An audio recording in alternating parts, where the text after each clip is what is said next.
I learned this one a long time ago, and I've tried to hold this viewpoint through any business I've ever done, which is where is everybody headed and how do I go in the opposite direction? In that, I have just learned that when people call me crazy, that's my indicator that I'm actually on the right path, not headed in the wrong direction. Well, back in May, our guest today, wow, I'm already rhyming. Mikey, this is going to be a good show.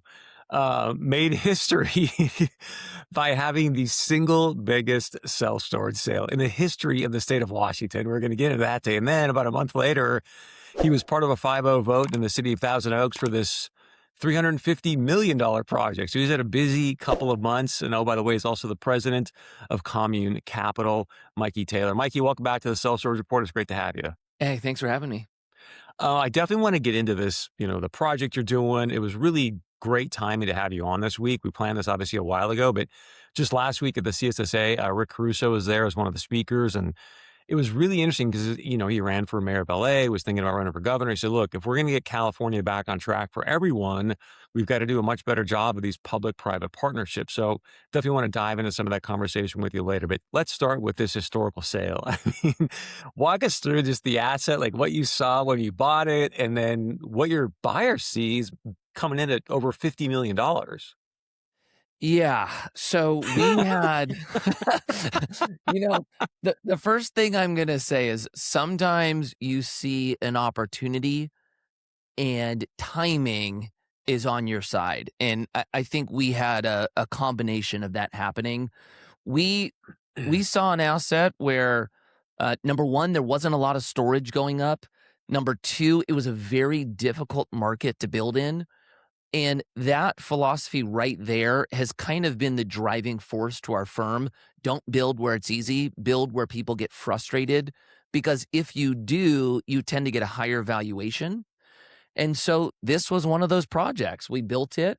We saw a lot of value creation that was through a combination of the right time, the market being undersupplied, and us holding it for, decent amount of years. And so about 2 years ago, we started looking at our portfolio and we were starting to see some recessionary kind of alerts happening. We started seeing our occupancy drop. We started having to have conversations about concessions, and we were kind of bracing for that. And then the beginning of this year, that's the reality we're in. We saw soft cap rates. And on that asset specifically, we had a broker come up to us and mentioned that he thought we could get a premium on it. And so we told them we are willing to put it up for sale, but we don't have to sell this thing. We had a ton of equity in it. The debt to equity ratio was very low. It was a cash machine for us. And so we are in the prime position to sell. Whenever you don't have to sell something and you have multiple options of buyers, it's a good day. And so we ended up in a good position. So if you don't mind, just because obviously this is the self-storage report, let's dive into some of the details here before we move on to the mayoral and developer hats. But the research I did, I think you got the asset, and correct me if I'm wrong here, 2014, got the dirt for like 2.2 million, construction costs roughly 9.5. So if that's accurate, speak to that, please. And then just obviously, what do you think these people saw to come in at 50 million and go, yeah, we still can make money on this asset? Yes. So here, what I can say is the information that has been reported publicly is the only information I can speak about on this asset. But that is correct. What we bought it for, the equity that we were able to capture was quite large, as you saw in that statement. Now, the buyers, why would a buyer purchase a storage unit at this cost? What I think we're seeing right now is, number one, any type of development or deep value add is really hard in a lot of markets right now. The yield on cost on a lot of this is just not high enough to match the interest that we're dealing with. And so that has taken a lot of people off the board. Even where cap rates are on stabilized product, cap rates are too low in a lot of markets to support your debt service.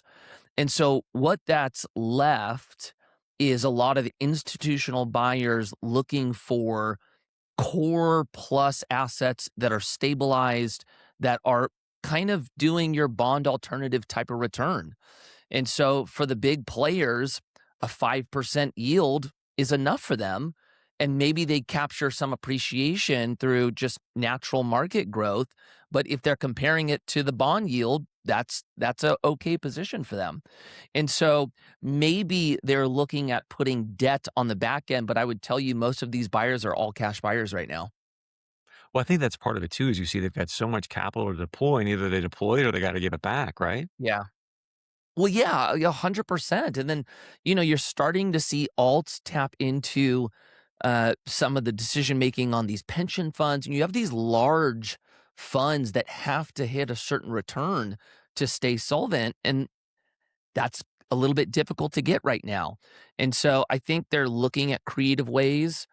Right now, I think the only players are buying in cash and potentially looking at putting some debt on it in maybe a couple years as the market starts normalizing. Be honest, man. Were you kind of like Sam Zell when they came around, when it came with a five handle, and you were like, "Yeah, just we'll do the deal." Um, Listen, w we had a number internally that we were a seller at, and Did it have a five in front of it initially? honestly, no. I We didn't we think we so. would have been a seller a little bit below that, and we were just in a position where we had multiple people that were interested, and it created competition. You're doing a very like political good job of You dancing around this you know what's conversation. funny? I'll tell you a good story. The last time I was in this position is when we sold our craft brewery to Miller Coors, and it was all over Forbes, and what we sold for was a very similar situation, and everybody wanted to know what was going on, and we legally could not say. And so I've had a decade plus of learning how to dance in this environment. And just so people know, the asset was in Bellevue, Washington, correct? Yeah, So it great was. market. Again, I don't want to press too many buttons here for you, but I think again, to speak to your thesis, and I really want to dive into this some more because Rick Caruso said the same thing. He goes, look, I only want to find places like, cause he's got that beautiful hotel up there in Montecito. Yeah, He's like, who else is ever going to build a premier, hotel in that area? Nobody. That's why I yeah, wanted to buy it, right? Or he bought Lake Sherwood recently, and his thesis is very similar to yours. So, um, just walk us through that a little bit. Tell us why you think that's the way to go, and why you can create so much value by utilizing your thesis versus maybe going to a Texas. Like we haven't gone into Texas either because it scares us because anybody can yeah. sort of grab a shovel and just build. Yeah. So this one, I learned this one a long time ago, and I've tried to hold this viewpoint through any business I've ever done, which is where is everybody headed and how do I go in the opposite direction? And in that, I have just learned that when people call me crazy, that's my indicator that I'm actually on the right path, not headed in the wrong direction. And what I started seeing in, let's call it 2017, 2018, is the opinion of California started changing. And growing up here in the 80s and the 90s, 2000s, the majority of the nation looked at California as the greatest state in the country. This was the golden state for a reason. And when I would be out at conferences speaking, I started seeing a trend where people were starting to look at our state as crazy. You live in California? I would never go to California. I would never invest in California. And that really, really started gaining traction, and it was magnified through 2020. And so when everybody started peeling out of California and placing dollars in your Midwest markets, Texas was a big one that you brought up. I started looking at our state going, okay, if we are so heavily regulated here that nobody builds, and now because of our political environment, investors think this state is too risky to invest, what's the long-term effect of that? And my opinion was if no one will invest here and it's impossible to build housing here, the price of housing only goes up. It's just basic econ. And so that opinion drove us to find the hardest markets to build in that also are the most undersupplied. And we felt like that was a good bet to own assets long term.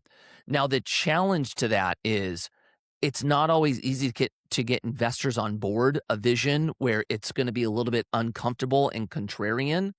For us, we bring in retail investors. We don't deal with institutional investors.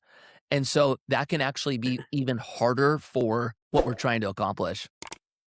Quick anecdote for you, my friend. A few years ago, when I got into the storage business, I was in Las Vegas, like just starting, right? I mean, literally just starting.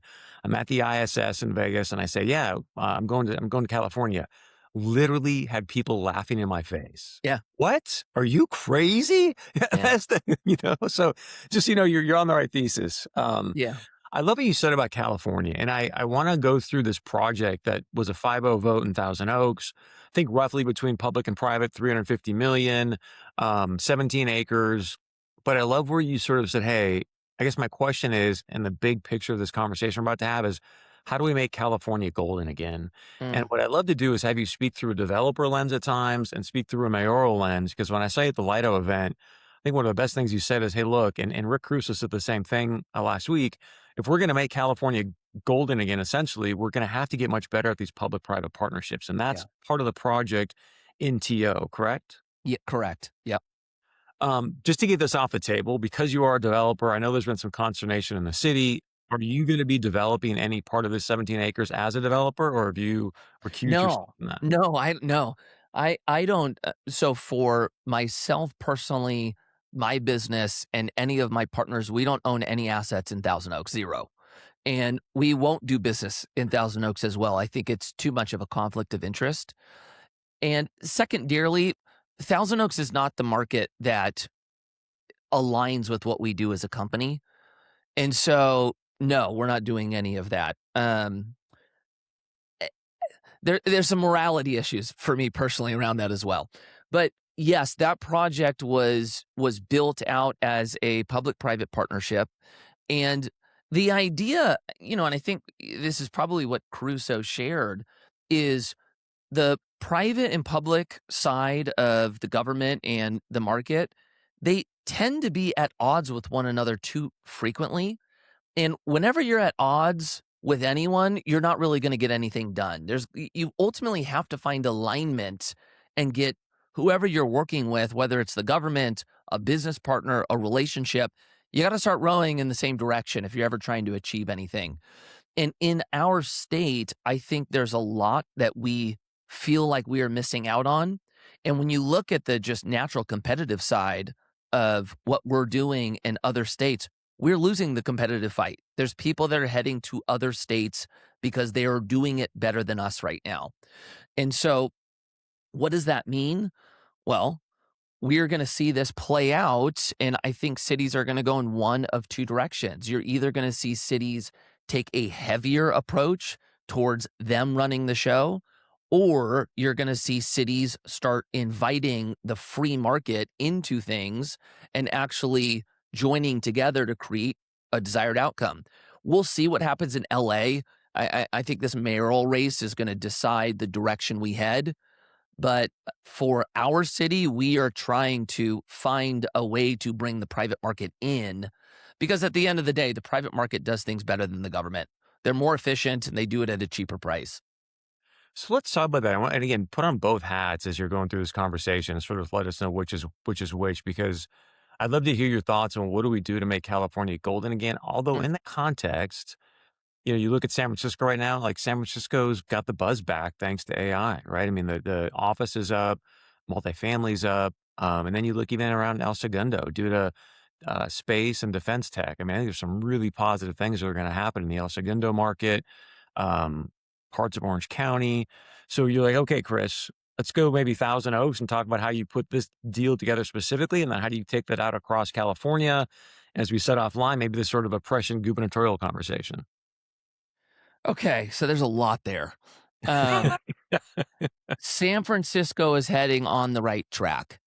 In my perspective, they're heading on the right track because they were so off track that the community forced them to change. Eh, at the end of the day, the elected officials are supposed to be a representation of the community. And I don't think their elected officials were driving their city in the direction that anybody wanted. And so they switched it up. And I think there was a rebalance of political ideas, which is healthy for us. on El Segundo defense, Can I at interrupt the you end of the on San Francisco real quick, if you don't Yep. mind? Because I Yeah. would love to get your take as a mayor, Yeah. and you said, "Hey, they've changed directions." I mean, based on what I'm hearing, I think the new mayor in San Francisco is just doing an incredible job. Do you think he's having this much of an impact, or is just the community as a whole, or what's your take? That's a really good question. I think he's doing a much better job than the last one. But here's something that's interesting that's really important for people to know. If you're the mayor of a city, yes, you can make decisions and you could potentially start to steer the city in a different direction, but perception is very important as well. And this is why. When people are looking at your city to potentially move in, when businesses are looking at your city to potentially create companies or, you know, increase their footprint into your community, they're looking at the mayor. They're looking at the city council and they're trying to gauge if this person is normal or crazy. And if they're crazy, people aren't coming in. If they're normal and pragmatic, you will drive more people in. And I think that's what we're seeing in San Francisco. It's almost like the business community is looking, going, oh, they're back to just doing normal business as opposed to playing theater and kind of, scaring everybody out. And so I do think the perception side is important as well.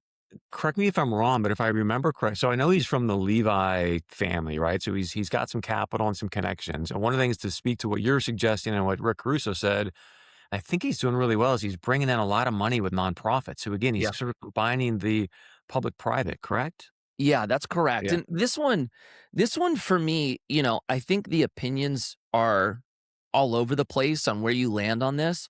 But for me personally, when I'm looking at elected officials, I want them to have experience in the thing that they're voting on. Business experience, I think, is very good.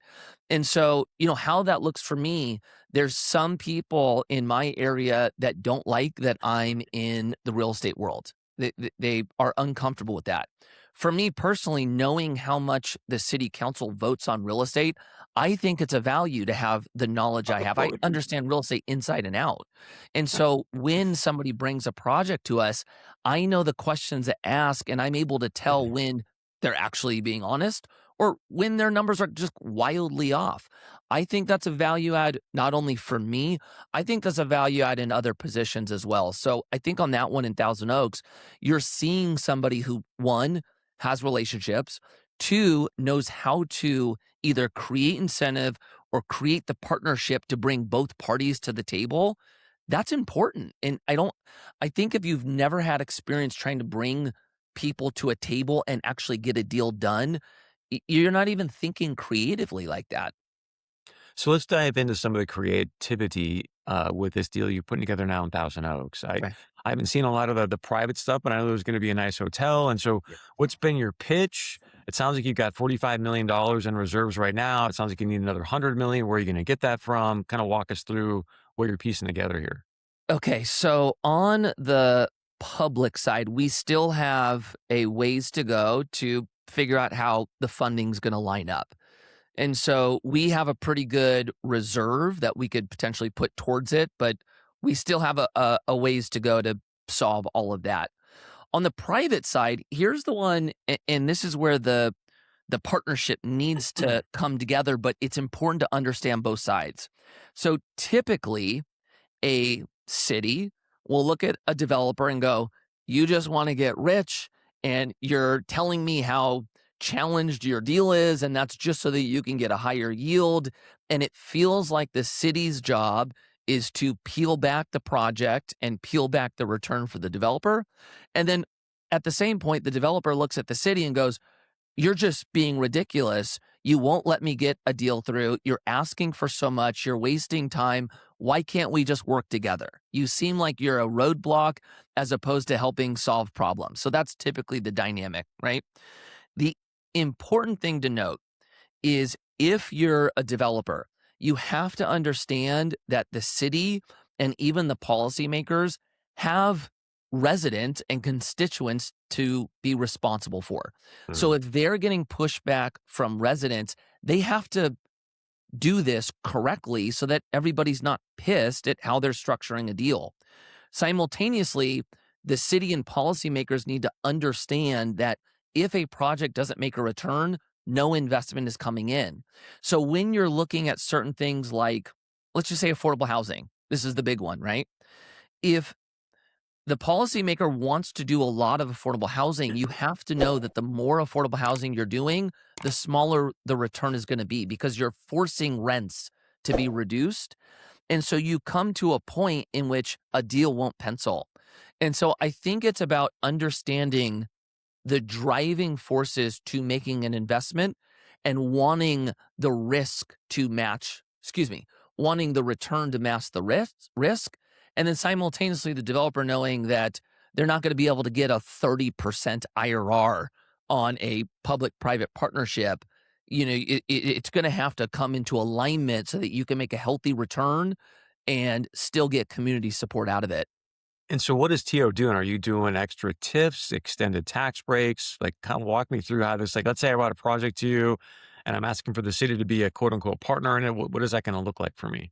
Yeah, so on the private partnership side, so the side of the project where we're looking at the private market, there are still votes that we're going to have to make to figure out what path we're going down. Right now, the two options are either doing a land lease and, long-term lease, and we'll own the land and they will build the project, or the other option was us actually selling them the land. And so we would sell them the land. There'd potentially be a fully entitled package coming with it, and then they would go through the working drawings, pull the permits, and then it would be their project to build. So we will see what path we go down. We are looking at potential TIF bond with this. We have to have a TIF district before we potentially get a TIF bond, but we are looking at that. We are looking at things like uh, becoming a OZ zone for Yeah. potential opportunity zone fund with capital gain deferral. And so we're looking at multiple options right now If you had to vote on it today, what direction would you go? on for sale versus land lease or on TIF bond or all of it. Yeah, like if you were to construct it, no, again, this is the beauty of you. You can put on both hats. So Yeah. knowing that you've got to maximize what you want to do for the developer and for the city and the future of the city. If you were like, okay, Chris, here's how I would package this thing. If you had $100 million to invest in TO, here's what I would present to you to get your 100 million bucks. You know what? There's one part of this that I really want to achieve, which might force a certain direction, but we have the opportunity of actually making a potentially big chunk of these for sale condominiums. I would actually really like going in that direction if we could package it that way. And so if we went there, I don't think a land lease is going to Yeah. play. I think we would have to go for the for sale direction of the land. But one thing that I'm looking at as a policymaker and even just Yeah. somebody who lives in the state that is worried about the next generation, the majority of product going up right now is multifamily. And that's a major factor, or the major reason why multifamily is coming is because when the state started changing the way the RENA numbers are approved, and then with the builder's remedy that ultimately forced cities to start adding units, for the cities that only had maybe 2-3% growth left in them, their really only option was to go vertical. And because of that, we're seeing more and more rental product and less for sale single family homes. Yeah. And when you're looking at the overall metrics of our state, first time home buyers almost in their 40s now, the rent versus own is only moving towards renter. And so I don't personally love that. There's a place for renting, but in an ideal world, there's a time for renting that gets you in a position of being able to purchase. And so that one I'm paying attention to. And so we'll see where that goes. I am going to want to try to achieve that though, if we can. So one idea, Mikey, I want to throw out to you to get your feedback. I don't know if you've seen this, but a friend of mine is working with churches. And so churches they own a ton of land, right? Yeah. So one of the things that they're doing is they're going to the church and go, hey, you put the land up as equity in the deal and be our partner. I mean, that seems like a great possibility in my eyes for the city, because now you guys have got some equity in something that can build and grow and even be a revenue stream for the city, ideally reducing taxes, which would be a shocker in California. But Yeah. is that something you've considered? And do you think that would be a viable option? I think we actually are speaking of the same guy who's doing that fund. Um, it's a really good idea. I really like that they're doing that. They pull the church in as a joint venture partner, and then they end up, developing something on it. On the city side, I think this one depends on the city, on if they have land, how they go about Yeah. potentially developing it. I would say most cities on that side are looking at doing 100% affordable housing or something in the discounted affordable housing because they don't have to worry about a potential for profit. I would say, here's maybe a good way to say it. When I got elected, I was like, hey, I know how to make money for investors. What can we do for our taxpayers? If we're looking at taxpayers having, you know, ownership in land, why aren't we making a yield off this and growing our base? And I got some pushback on that, and some of it I actually understand. So I don't have a total answer for you, but here's a handful of the things to think of.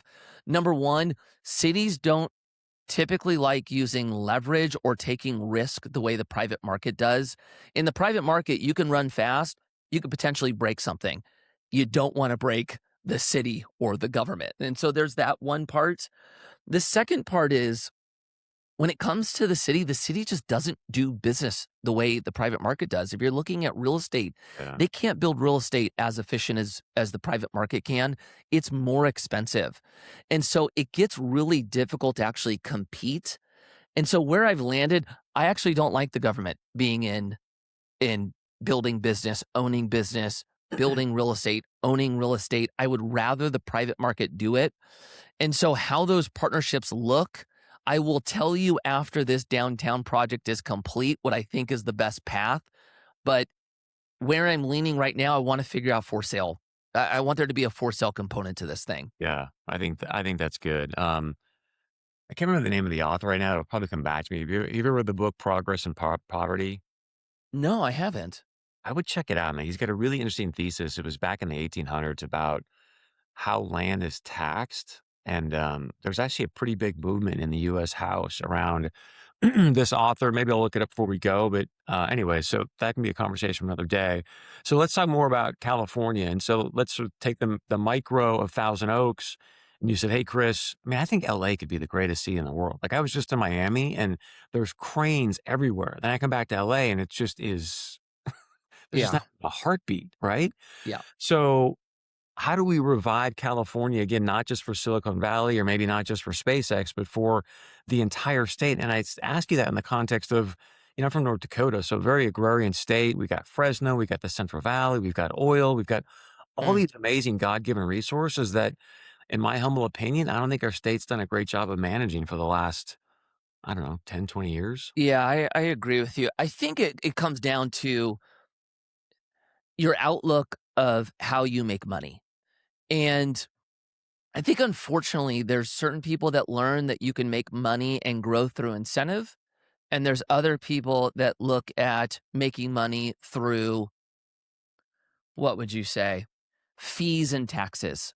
So one is more of a pay me now model. The other is a pay me later. And, this works for all of us in business. There is two ways to get paid, now or later. And usually 99% of the time, if you delay the payment, you get to make more.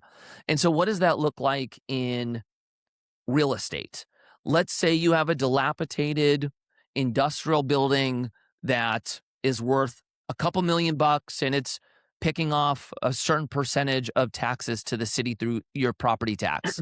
Well, would you rather charge the crap out of the developer through your fees to make money today? Or is there an opportunity for you to actually deregulate on the front end so that $2 million property becomes a $25 million property? And now on the back end, your property tax and the sales tax revenue that the city captures is way higher. And so I think we've just lost that as a state. When we're looking at our budget, I think what happened is we are crappy with managing our money. And so much of our money goes out that we run at a deficit. And then you're stuck in a position of having to survive. And when you're in survival mode, you need the dollars today. And so that's why I think our state has started to look at taxing everybody through the roof and ultimately narrating this message that business is bad, success is bad, taxes, you need to pay your fair share and give me the money now. And that disincentivizes business. And so you contrast that to other states, and other states are going, hey, come build your company here. Come employ my residents. We will make it easy because we know if you drive more people into our state, you create more business. That business goes up in value. Us as a state, we get to make more money. And so I think it's long term versus short term thinking. And right now, California is stuck on the short term. So how do you get people? I mean, look what happened in LA, and the best guess right now is Mayor Bass is going to win, even after some of the debacles. And I don't want to get into that If path, that but if that race happened today, she would not win. And so let's hope that over the next few months it changes, because personally, not a huge fan of either of them. Uh, Mayor Bass will be better than the alternative. but the bigger question is how are those our only two candidates in all of Los Angeles? Well, my opinion. Um, California is a good, excuse me.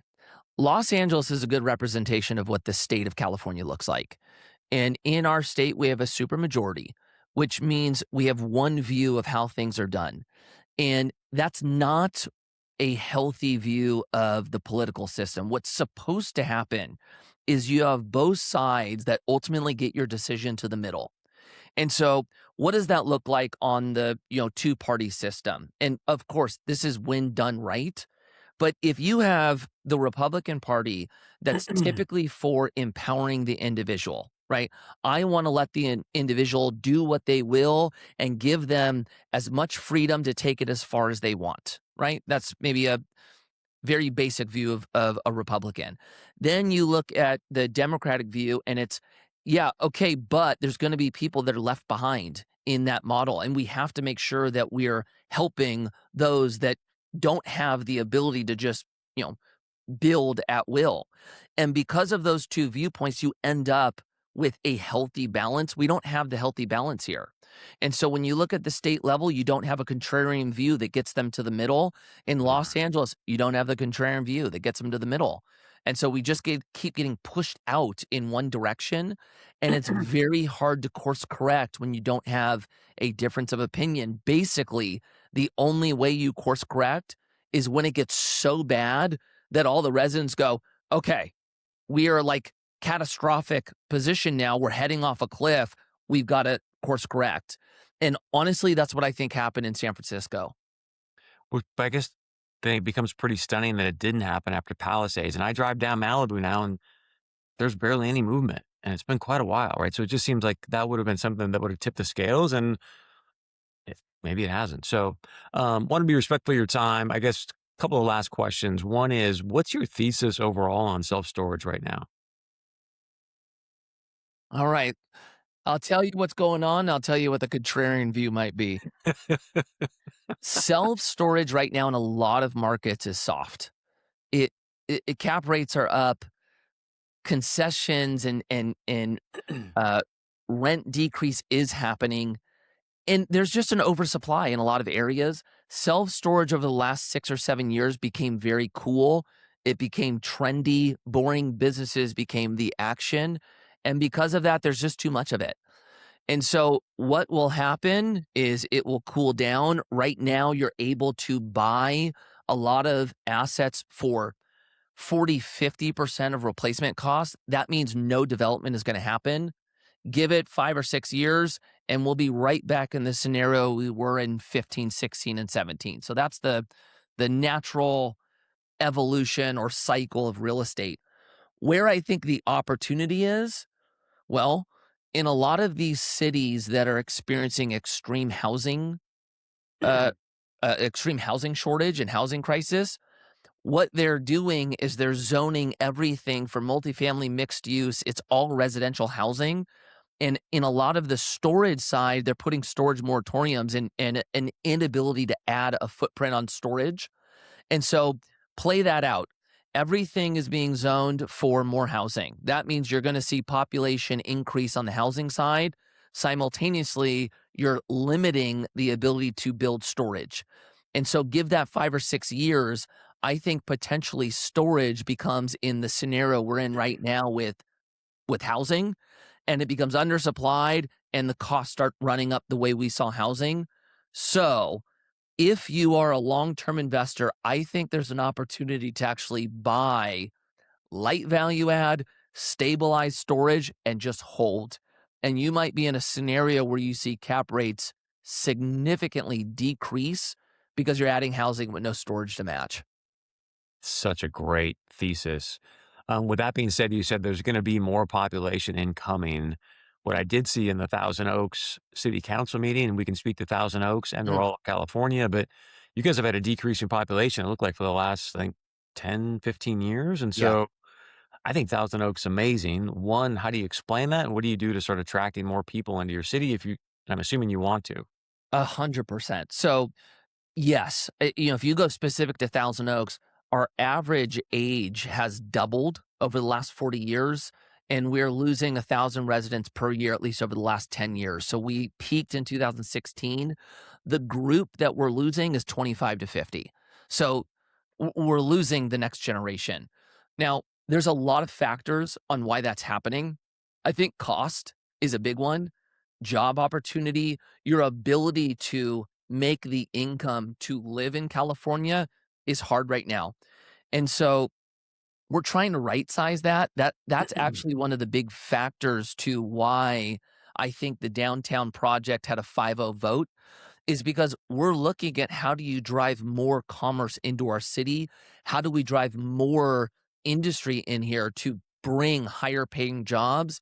And then the other part, the youth for us, there's kind of a two barriers. Number one, there's the desire to stay.